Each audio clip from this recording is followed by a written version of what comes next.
Hello guys, welcome to another episode of LabView, and we're going to be looking into finishing this poker program. What we have so far, I'm going to run the system so you can see it, is a system where you can select multiple cards, all of them, the hands, the flop, the turn, and the river. Whenever there's something wrong, the system will alert you. So you have two fives of diamonds after. This cannot be. And what we have done is each one of these is converted into a unique number. In this case, 211. This array shows us when there's errors. We're going to use this later to not let the system process information until it is complete. Another thing we have is this system here. This first top one is a standard deck. Basically all 52 cards with their unique identifiable numbers that we have created. And down here we have a ones and zero version of this, which basically gives us a very interesting view on the deck itself. So there it is. I just made it smaller. I can actually get rid of the label and the index so you guys can see what's going on. And basically what this system does is it takes this, our standard deck up here, and cross-references it with these numbers to see where we have numbers. So in an event where we have 4 aces, we can easily spot the aces right here. The kings are here, the queens are here, jacks are here, tens are here, and so on and so forth. Similarly, we can do this for adding to find a flush. So this makes it much easier to check what is in the system.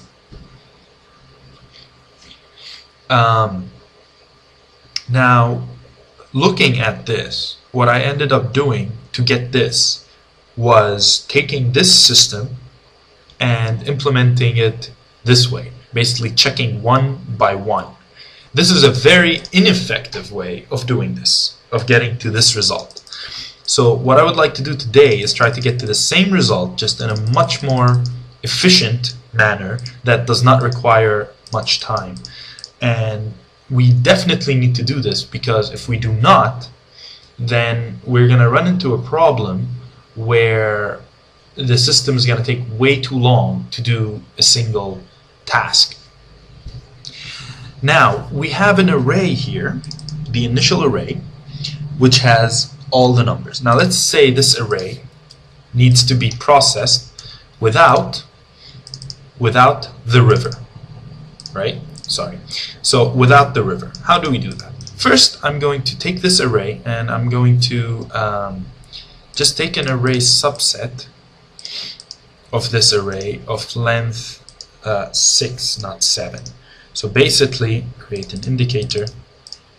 I just want to double check that it took not 114. So it took everything up to here, but not the river, right? The river is the ace of clubs. Clubs is the 100, ace is 14, so 114.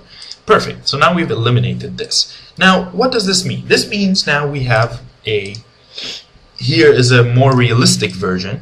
What happens from here to here, how we translate, is going to be basically the step-by-step system. So first we're going to have just the hand, none of the flop, turn, or river are included. Then we're going to open the flop, and then we have the hand and flop, no turn, no river. And then finally, once we open the turn, we get to the point of the system where we are now, where we have basically 6 cards known to us, 1 unknown card. So let's go ahead and process this. So we do have our standard deck right here, which has 52 cards. Now, what I would like to do is basically first and foremost, we're going to have to create a 7th number to add to our system, which is what the river is going to give us. So this 7th number is going to come from our standard deck, but I would like to adjust this in a special way so that we can automatically eliminate from this deck the numbers that relate to the numbers that we have in our new system here, which I should probably show somewhere. There it is. Let me show it right there. So now we have these 6 numbers which are just the first 6 without the river right here. Now, how do we do this? Pretty simple, actually. It's not very complicated. First thing I would like to do is take my standard deck and reshape it. So I'd like to take my standard deck, reshape it into a 52 card single index or a single dimension array. So now all these are numbered up one after the other in a single dimension. Now the next thing I would like to do, and this is going to be the cool step, is get the 6 numbers, plug them in here, plug in my array, of course. I'm going to replace it with a register because I want it to keep updating itself. Now we have every number coming in from here. And what I would like to do is search this 52 number array for wherever this number is, and it's going to have an index of elements, right? And it's going to find it, and when it does, I would like it to delete it.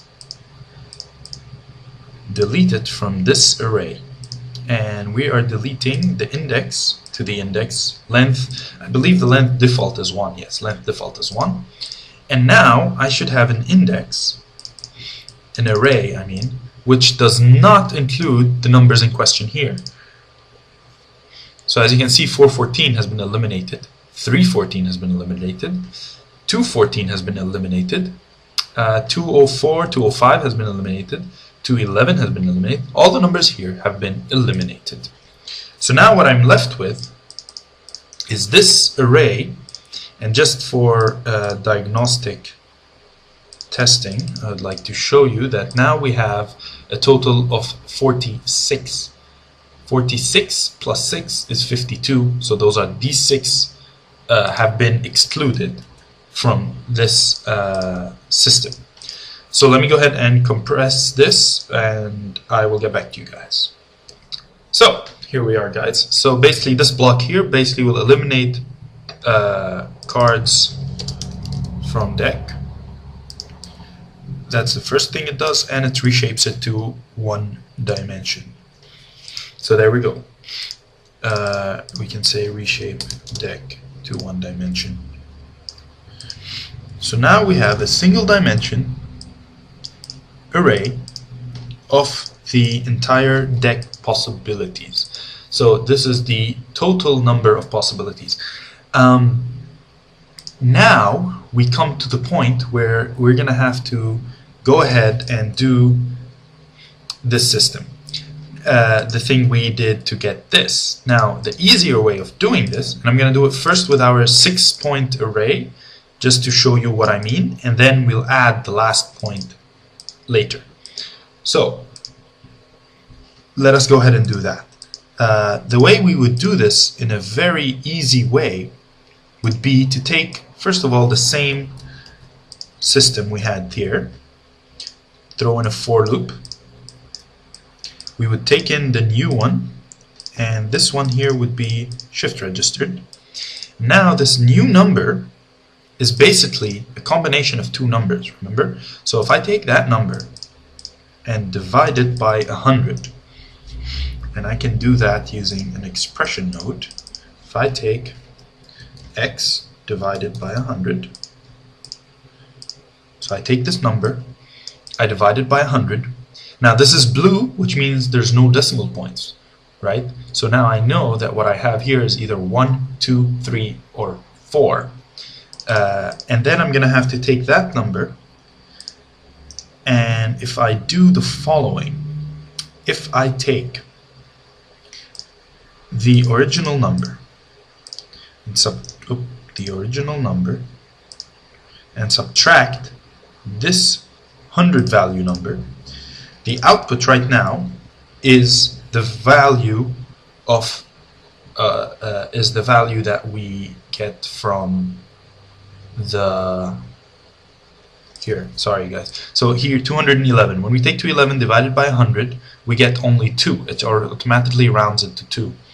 Then if we subtract 211 minus 200, we're left with 11, which is basically the column. So first we got the row, then we got the column. Very simple, very straightforward. So I have my column and my row right there.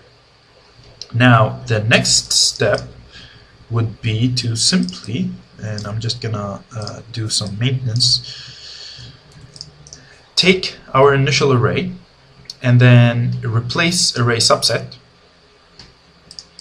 Basically, we are replacing a point in this array with which row? Row 1, 2, 3, 4, which is this one down here, and which column, which is from here, and the new element will always be the number 1. Now, my output should be identical to this one, obviously excluding the one number that we don't have in there. Oh. Well, that is disappointing. What happened there?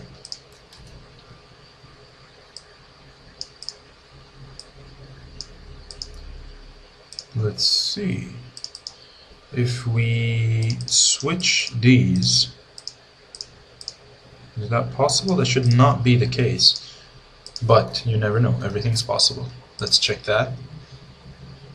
No. Okay.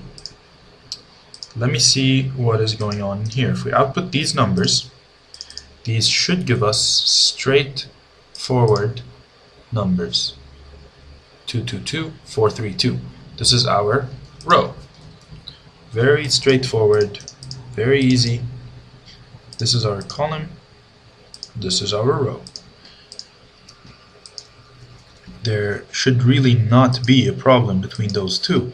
Now, why is it not detecting it though?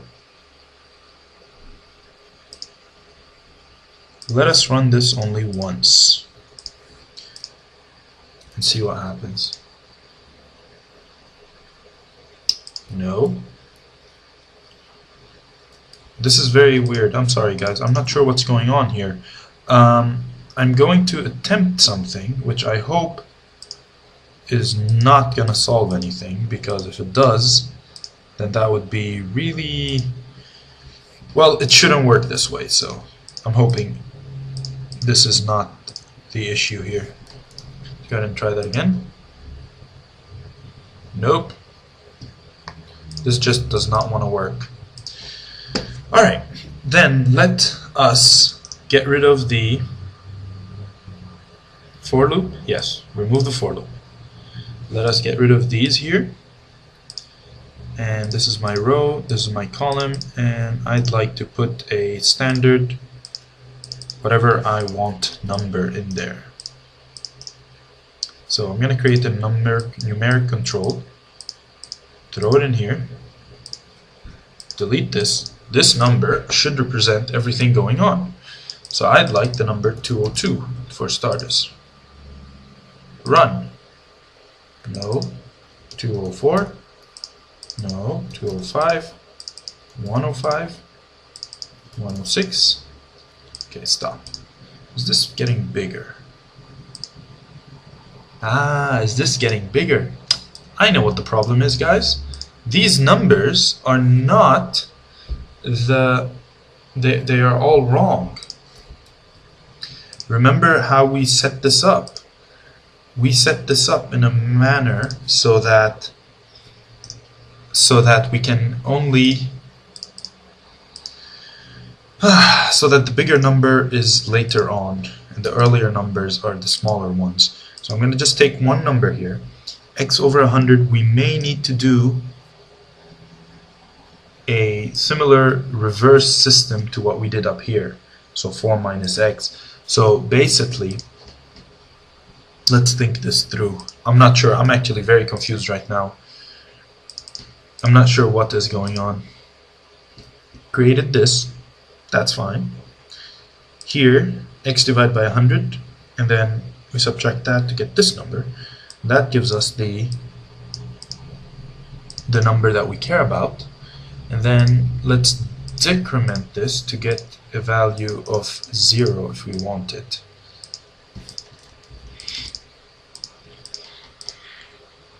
Because this will give us from 1 to 4, now it will give us 0 to 4. This could be the issue.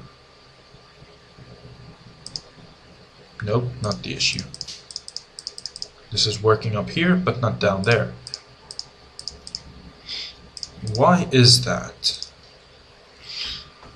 Alright, let me try to figure out what's going on and get back to you guys. I'm actually not sure, because I'm looking at this, and this right here, for example, is giving me the correct value of 1 for number 212, which is right here.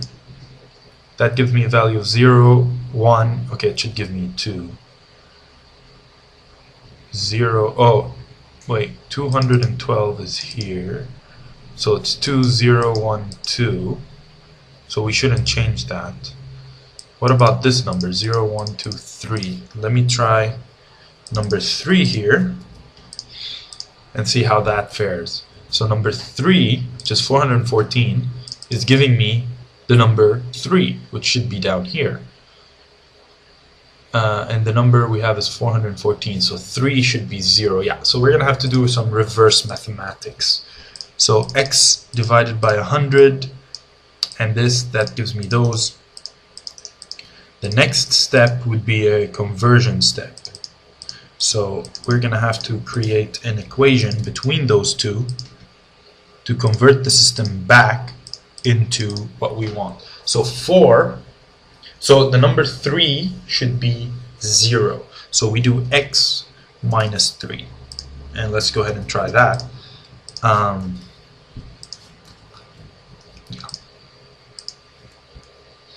And this taking 1, 2, 3, 4, 1, 2, 3, 4, it's taking this value here. So this gives us a 1. It is not updating. Why is it not updating?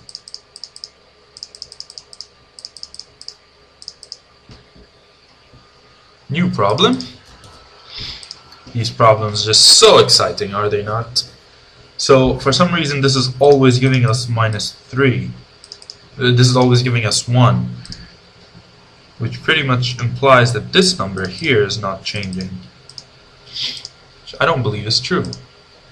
414, 412, 410, 49. No, this is changing.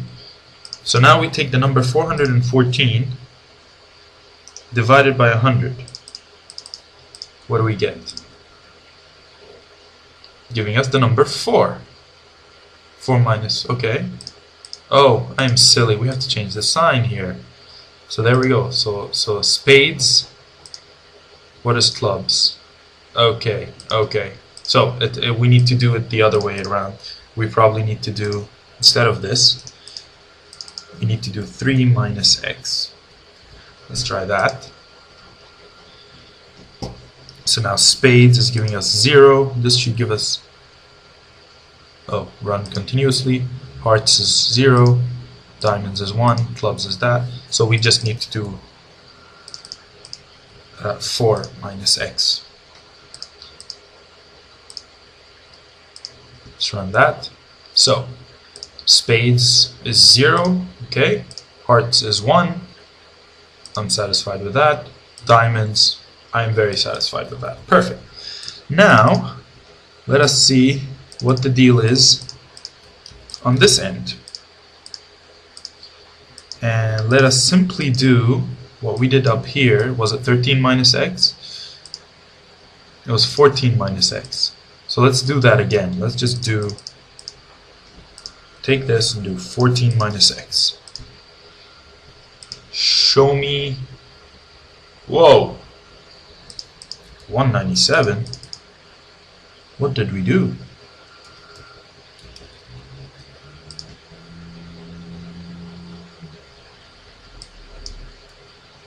X over 100.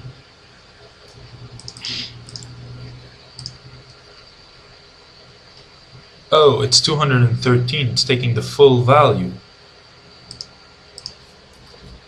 That is the problem. Here, we took the x, divided it by 100, and put it in here. What we need to do is take that value and do x times 100 again, to bring it back to a number we can work with, and then process it. Ha!